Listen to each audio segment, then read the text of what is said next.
Hi, I'm Tim Rubble, and welcome to another episode of Adventure Athlete. I guess first and foremost, I'll talk a little bit about King of the Motos and what happened out there.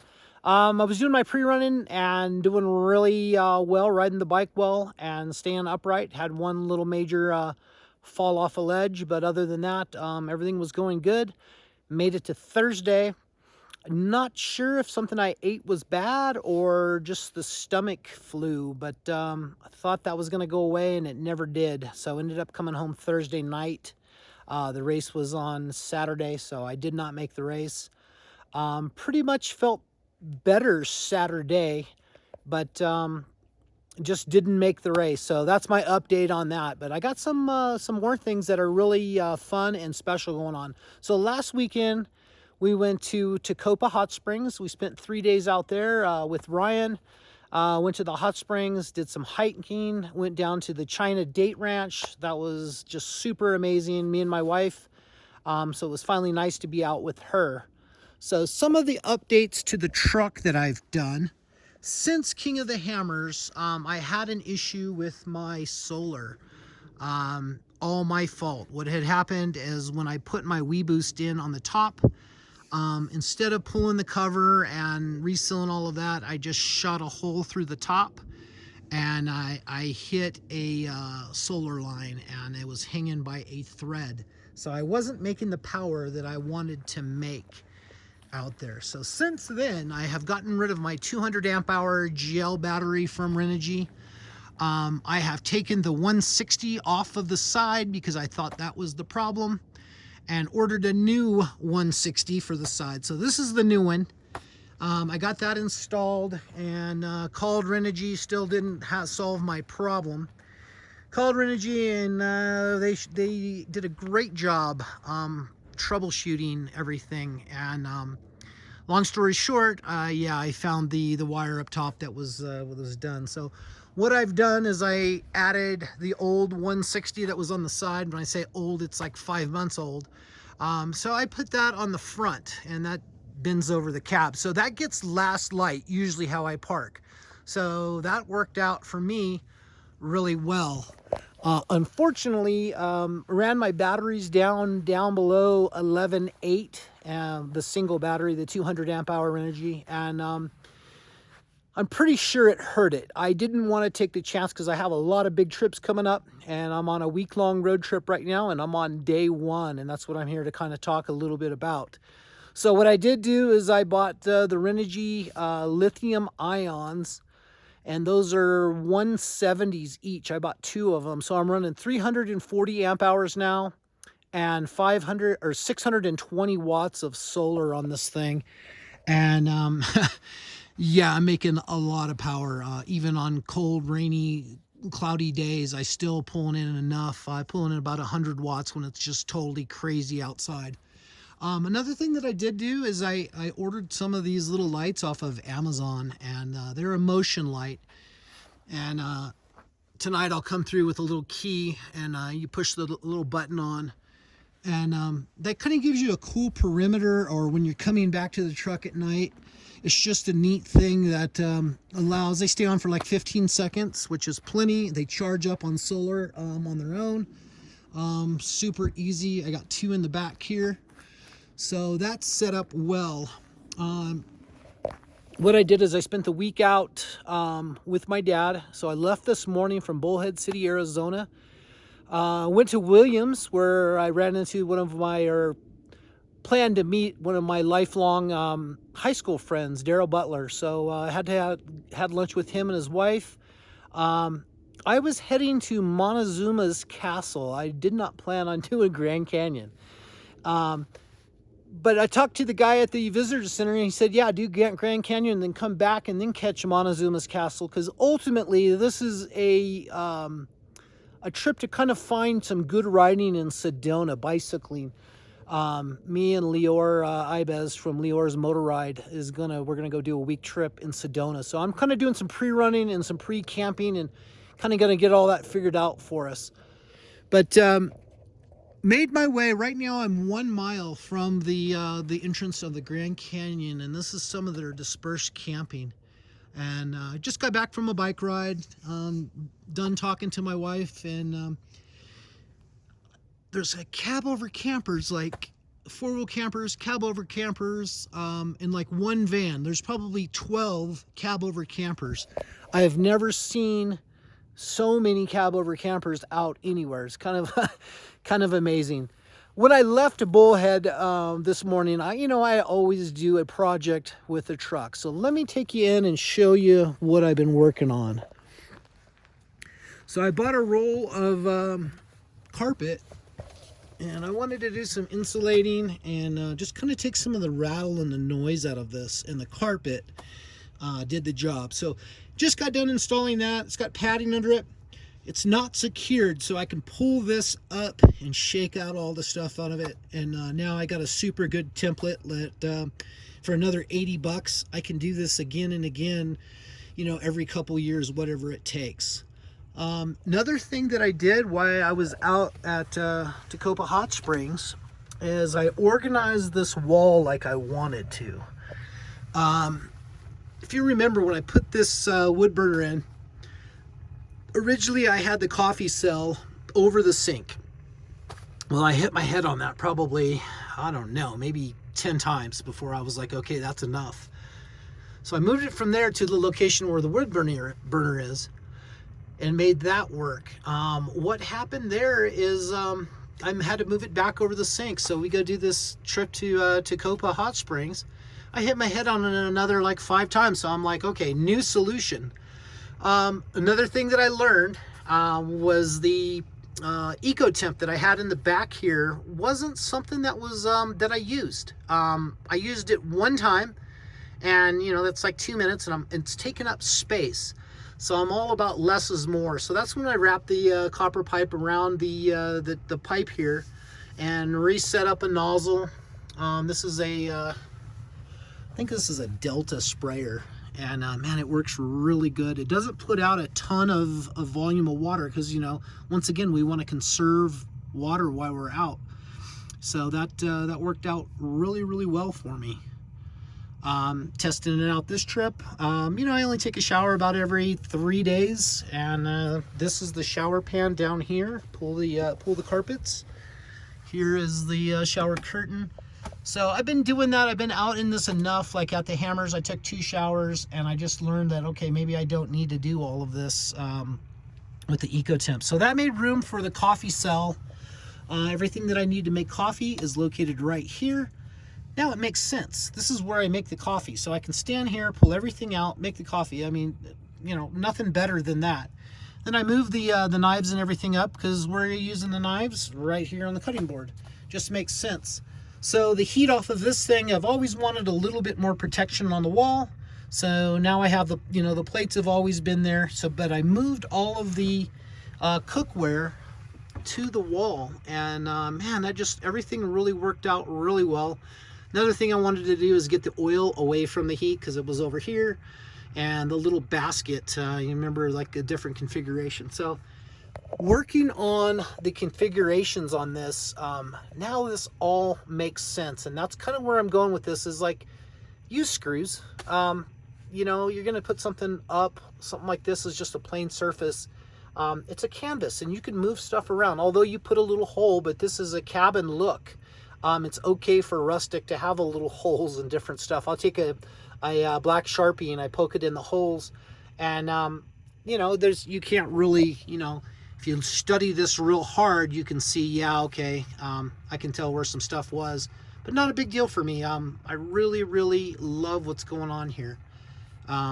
The Cubic Mini, once again, game changer for me. I look forward to camping in the cold. Tonight's going to be 30 to 31 degrees is what they're predicting. I got the ramp down right now. I'll do that until it gets pitch black, and then go lock up the mountain bike. Might even bring it in. It just depends. But getting ready to cook some dinner, because I'm going to do something special. For this trip, I really wanted to fly with the wind and not have set plans, and I got to be here, I got to do this here.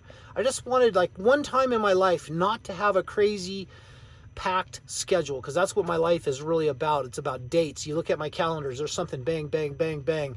fabrication, projects, getting paid, bill out, do this, you know.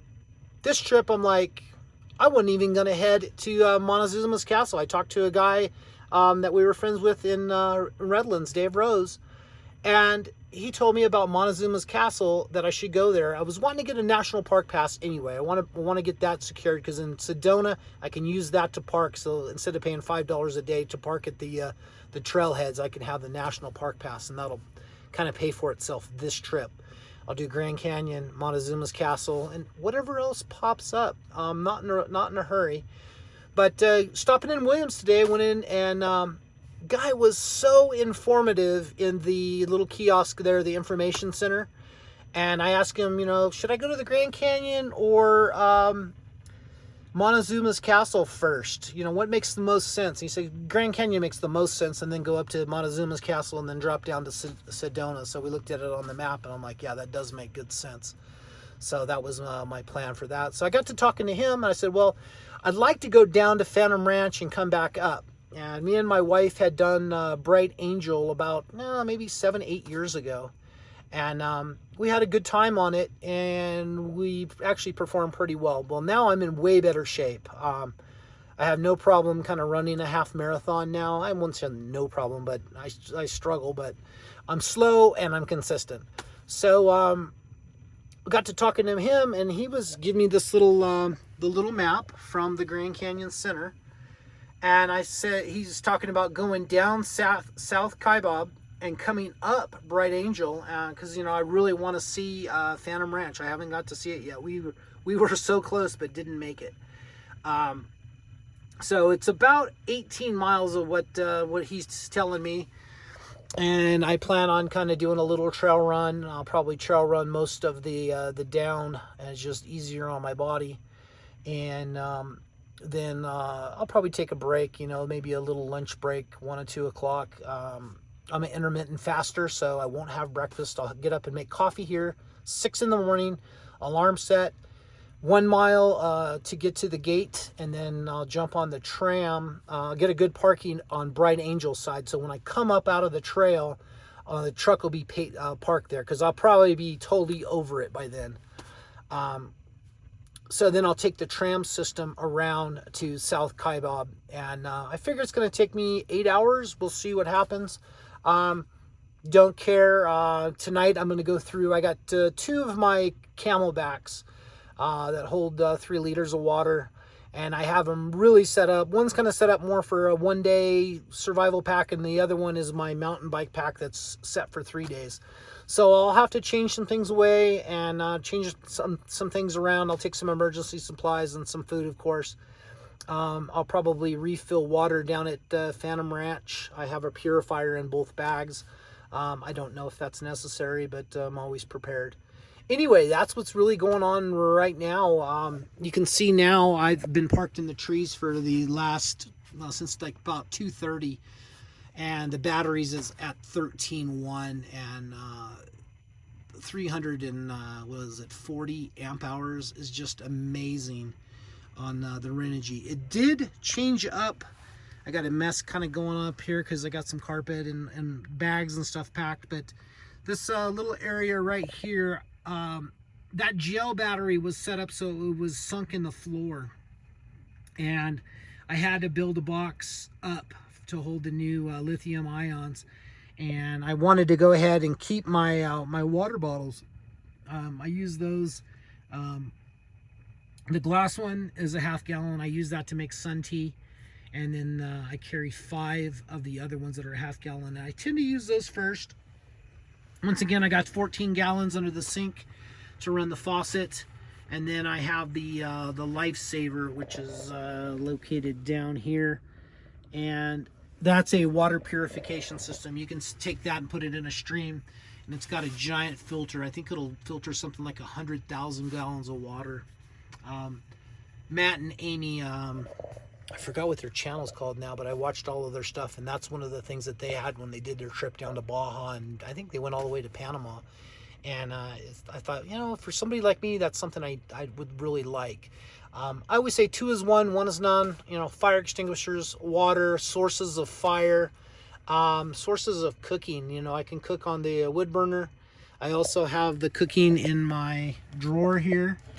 And when I went to Moab last year, the regulator for this got smashed down below. I've made changes to that, so that won't happen. But I also carry another little stove now, just in case.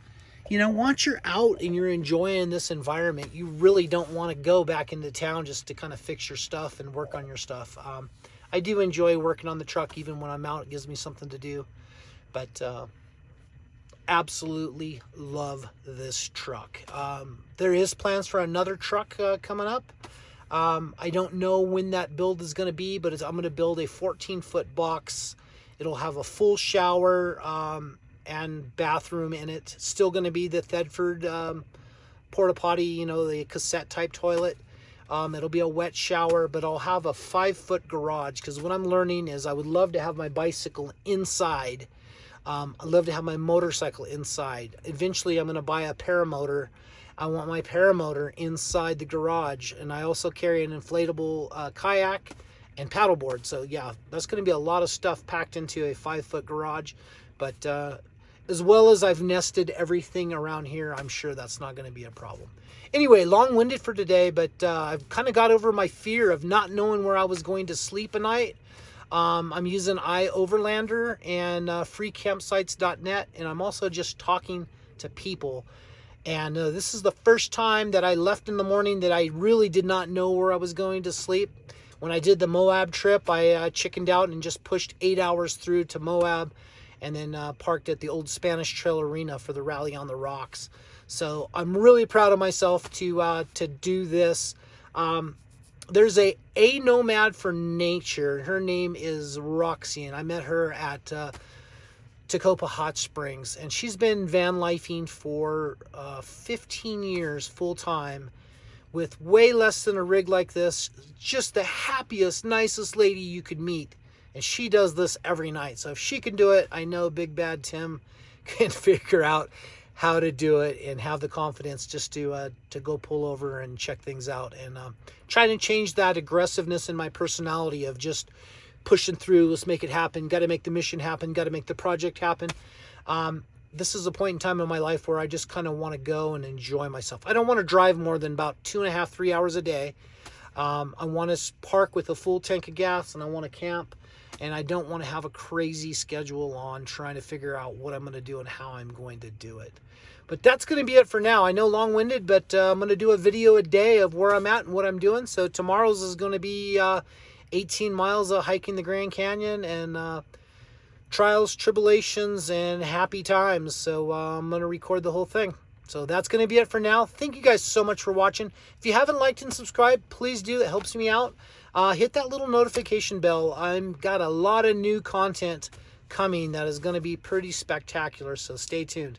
Thank you guys so much for watching. I'm Tim Roble, and I'll catch you here next time.